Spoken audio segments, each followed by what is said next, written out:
Terima kasih rekan media, sampai malam. Memang prosesnya cukup lama. Penyidik betul-betul mencoba untuk mendalami persoalan ini dengan pertanyaan-pertanyaan yang sangat detail. Jadi satu persatu ditanyakan dari peristiwanya, awalnya sampai saudara korban ini, Leman itu dirampas kemerdekaannya, dalam artian hampir 30 hari dia tidak bisa pulang, tidak bisa bertemu dengan istrinya, tidak bisa bertemu dengan anaknya, bahkan dia keluar dari satu tempat harus didampingi oleh beberapa orang. Artinya kemerdekaan dia sebagai manusia telah dirampas.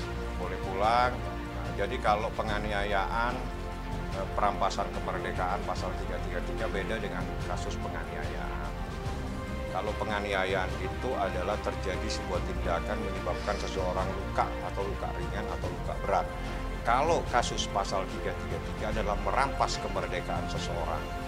Artinya seseorang yang seharusnya bebas, bisa pulang, bisa berkomunikasi, bisa ketemu istri, ketemu anak, itu dirampas kemerdekaannya sehingga tidak bisa berbuat apa-apa. Hampir 30 hari. Setelah selesai proses apa yang diharapkan, setelah itu dia pulang terus sampai sekarang, terus stresnya sampai detik ini. Yang tahu persis yang merawat Leman. Orang yang merawat Leman, orang yang memberikan kompres Leman, dan itu mungkin Anda bisa lihat di media yang lagi sempat dipublish di media. Saya nggak tahu siapa yang publish. Anda pernah lihat kan dia dalam keadaan tidur terus dia teriak-teriak dengan digosok lah. Ya itulah yang menjadi saksi yang merawat. Menurutnya itu pasti ya penyidik ya meneruskan proses pemeriksaan saksi. Yang kedua mungkin akan segera memanggil semua yang terlibat. Jadi sehingga patut diduga bukan satu orang yang terlibat di dalam persoalan. Kalau nggak salah suratnya itu tanggal 29, 26, pokoknya dalam bulan kemarin. Dalam bulan Juni. Akhir bulan Juni, nanti kalau tanggal pasti saya harus lihat suratnya. Akibat kejadian tersebut, saudara Leman ini traumanya sampai detik ini. Sampai hari ini dia sudah jelaskan kepada penyidik semuanya. Seperti apa kejadiannya mungkin Leman bisa jelaskan secara, tidak perlu secara detail, mungkin intisarinya biar semuanya terungkap bahwa bagaimana seorang kecil yang lagi mencari keadilan karena dia merasa bahwa kemerdekaannya sempat dirampas. Seperti itu, Man. Bagaimana awalnya, Man? Gak usah kamu ceritain siapa yang melakukan, tapi cukup kamu cerita apa yang kamu alami dan akibatnya apa, itu yang paling penting. Ya, di kasus ini saya kan disekat karena saya telah agak kencang, Pak, mempermatai bos saya waktu kerja di. Ya, jadi kamu itu kapan kejadianmu? maskernya boleh dibuka aja, Pak. Buka aja. Nah, kau itu kapan kejadiannya, di mana? Gak usah Kejadiannya yaitu pada tanggal berapa? tadi 11. Nah, ya udah mulai. 11 Maaf. Februari 2021. Jadi Karena dia saya memang udah linglung karena waktu itu saya ada pemukulan di bagian leher, dada sama kepala saya gitu. oh, yang dipukul bagian leher, dada dan kepala. Akibatnya apa? Saya merasakan dari jam 2 siang sampai malam ini terasa pusingnya di kepala. Rasa pusing kepalanya. Saya pikir itu, Mas, yang menjadi inti. Lain-lain saya nggak perlu jelaskan karena materi dari proses. Makanya ya. Yang jelas efeknya apa, Man? Sekarang itu akibat itu kau itu gimana? Efeknya Ya efek saya ya trauma gitu. Setiap saya mau cari kerjaan susah gitu kan.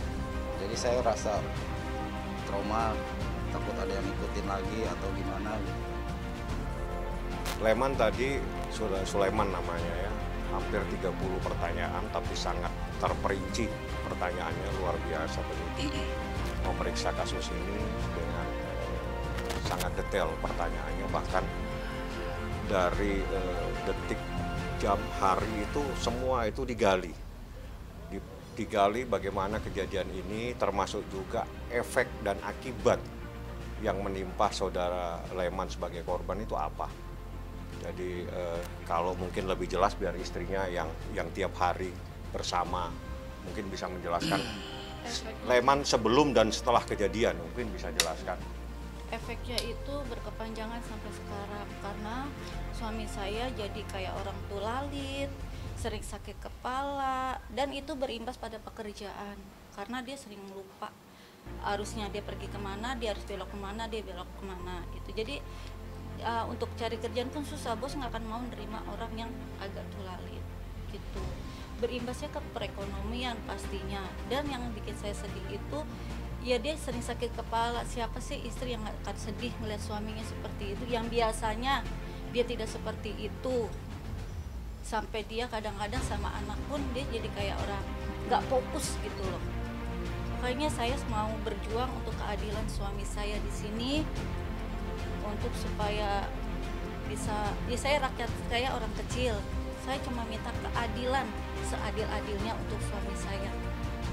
Ya, itu namanya SPDP ya, surat pemberitahuan dimulainya penyidikan. Artinya awalnya di dalam proses hukum itu adalah proses penyelidikan, di mana penyelidikan itu menggali, menginterview, meminta keterangan semua yang patut diduga mengetahui persoalan. Setelah itu dinaikkan dengan tahap penyidikan. Nah, itu namanya dikeluarkanlah SPDP, biasanya ditembuskan kepada kejaksaan untuk diberitahukan.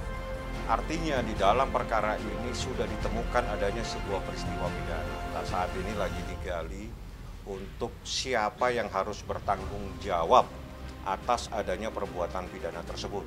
Nah, siapa-siapa itu biar menjadi urusannya penyidik, kami tidak akan jelaskan. Yang jelas Rini sebagai istrinya, sebagai pelapor mencari keadilan terhadap suaminya yang mulai tulalit. Kejadiannya ada di atas, Pak. Di atas semua. Kami jelaskan di atas semua. Di atas. Silakan Anda tanya di atas kejadiannya di mana, dari rumah kemana, siapa yang terlibat, siapa yang fasilitasi, semuanya ada di atas. Ada yang mengetahui dan melihat sendiri itu orangnya lagi tidak ada di Jakarta, dan dia akan menjadi saksi. Dia sudah menjelaskan. Bakal jadi saksi. Pasti harus jadi saksi karena dia salah satu korban. Dia adalah korban yang juga dilakukan perampasan kemerdekaannya. Yang hasilnya saya kurang tahu, pokoknya sudah saya serahkan semuanya, semua tentang kesehatannya Pak Leman suami saya semua sudah saya serahkan.